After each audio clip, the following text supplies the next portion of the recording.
الحمد لله نحمده ونستعينه ونستغفره ونعوذ بالله من شرور أنفسنا ومن سيئات أعمالنا من يهد الله فلا مضل له ومن يضلل فلا هادي له ونشهد أن لا إله إلا الله وحده لا شريك له ونشهد أن سيدنا وحبيبنا ومولانا محمدا عبده ورسوله الذي أرسله بالحق بشيرا ونذيرا هديا إلى الله بإذنه وسراجا منيرا فقد قال الله تعالى في كلامه المجيد وفي كتابه الحميد أعوذ بالله من الشيطان الرجيم بسم الله الرحمن الرحيم إن الله وملائكته يصلون على النبي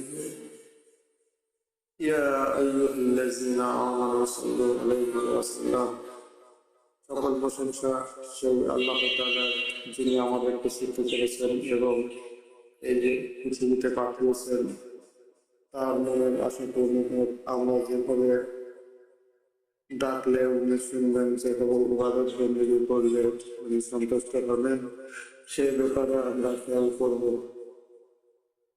আজকে আমরা একটি পবিত্র কোরআনে 38 নম্বর সূরা সাদ এবং 75 নম্বর আয়াতে আল্লাহ সুবহানাহু ওয়া তাআলা একটি তার প্রমাণ স্বরূপ কথা জানিয়ে দিয়েছেন। এটা অনেকে আমরা জানতে পারি আর অনেকে জানতে পারি না। এই বিষয়টা হচ্ছে জানানোর জন্য বা আমরা দেখে যাতে বুঝতে পারি।